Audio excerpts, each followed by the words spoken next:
Think of the last time you shared incredible news with a friend. Did you catch it? That split-second delay before they smiled. That microscopic tightening of their jaw. Have you ever looked at someone smiling right at you, and felt a sudden freezing drop in your gut? That primal instinct whispering, they are faking it. You aren't crazy.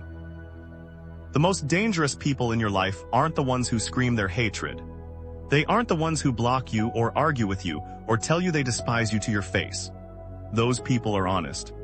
You know exactly where you stand with them.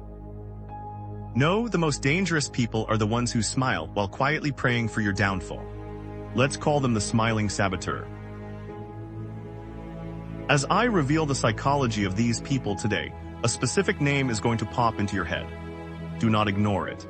Your subconscious already knows who it is. We are taught to ignore our intuition. We are taught to be polite, to give people the benefit of the doubt, to assume that a smile equals kindness. But the greatest minds in history knew this was a fatal trap. Friedrich Nietzsche, one of the most brilliant and ruthless philosophers of the 19th century, understood this terrifying reality. And he didn't just study it. He lived it. Nietzsche's own mentor and closest friend, the famous composer Richard Wagner, turned on him the moment Nietzsche began to outshine him.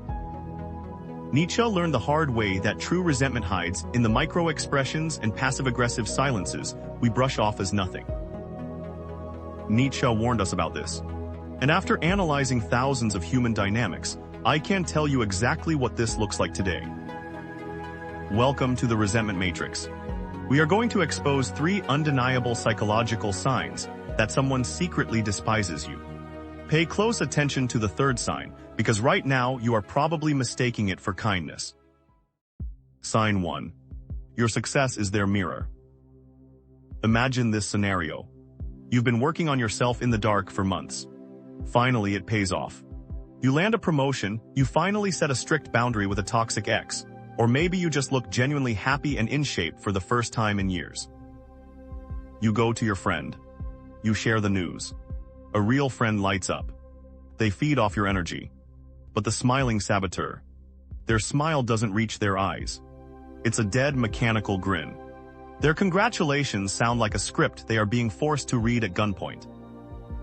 And within seconds they do something highly manipulative. They plant a seed of doubt.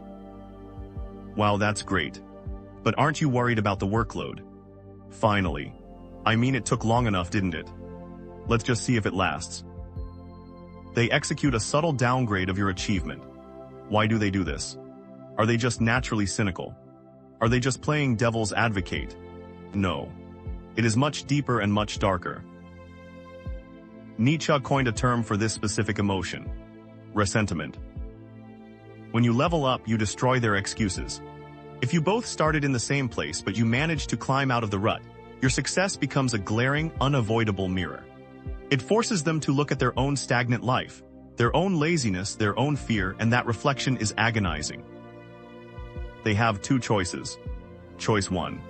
They can use your success as inspiration to work harder on themselves. But that takes effort. Choice 2. They can pull you back down into the mud so they don't have to face their own failures. Guess which one is easier? If your wins make someone physically uncomfortable, if they immediately try to shift the focus back to themselves, or if they always find the one negative angle in your positive news, that isn't innocent jealousy. It is hostility. And if you think the fake smile is bad, wait until you see how they weaponize your mistakes in sign 2. Sign 2. Assassination disguised as advice. This is the ultimate Trojan horse of toxic relationships. The smiling saboteur will look you dead in the eye, put a comforting hand on your shoulder, and say, "I'm only telling you this because I care about you." Or "I'm just being brutally honest." But pay close attention to what they say next. There is a fundamental difference between constructive criticism and malicious criticism. Constructive criticism attacks the problem. Malicious criticism attacks your identity. Let me give you an example. Let's say you fail at a business venture or a creative project flops. A real friend says, "You messed up the marketing on this project. Here is how we can fix it next time." A secret hater says, "Maybe you're just not cut out for the business world." You've always been a bit naive. Do you see the lethal difference? The mistake becomes a condemnation. The failure becomes your definition. They are not trying to fix your flaws, they are weaponizing them to keep you beneath them. This is what psychologists call concern trolling. They wrap their contempt in the camouflage of concern, so that if you get upset, you look like the crazy one. They can just throw their hands up and say, "Wow, I was just trying to help. You're so defensive." It is a trap. Nietzsche believed that true friends challenge you to become a greater version of yourself. But the saboteur doesn't want you to be great. When someone constantly disguises contempt as brutal honesty, you must ask yourself a hard question. Are they trying to guide you? Or are they trying to break you? Sign 3. The quiet relief of your ruin. This is the most disturbing sign of all, and it is the one that traps the most empathetic people. When you are winning, the saboteur is distant, critical, and cold. But what happens when you hit rock bottom? What happens when you go through a brutal breakup, lose your job, or suffer a public humiliation? Watch their body language. The tension in their shoulders disappears. They suddenly have all the free time in the world for you. They become strangely relaxed, highly present, and maybe even deeply sympathetic. They will sit with you for hours while you cry. You might think, "Wow, I guess they really are a good friend. They showed up when things got hard." Wrong. Why did they show up? Because your pain puts them back in power. Nietzsche observed that human beings feel a dark, unacknowledged satisfaction when a superior stumbles. The Germans have a word for it: Schadenfreude, taking pleasure in the misfortune of others.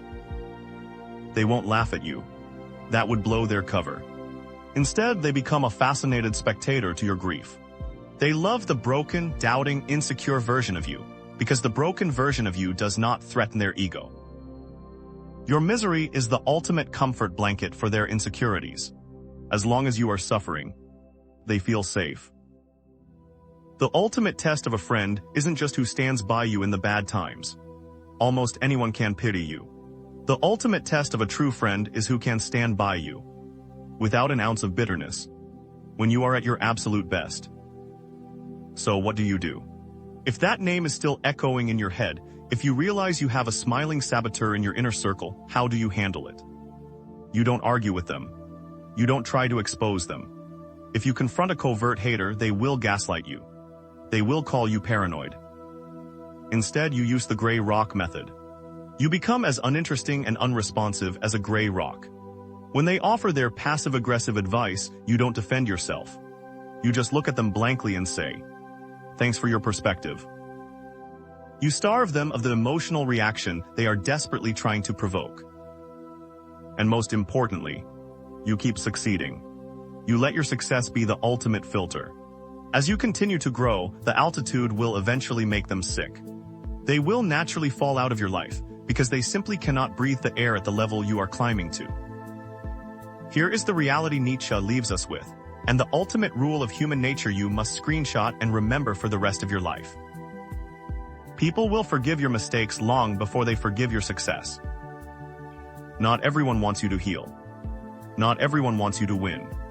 As you grow, you will disrupt the inner peace of people who rely on your smallness to feel big.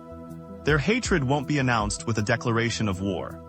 It will be announced with a forced smile, a subtle insult, and a deafening silence when you succeed. The moment you spot these behaviors, stop trying to win them over. Protect your energy. Protect your vision. And cut the cord. If this video exposed a truth you needed to hear, hit the like button and subscribe to the channel. In this community, we don't shrink ourselves to make other people comfortable. Keep growing. Keep building. And let the false friends fall behind.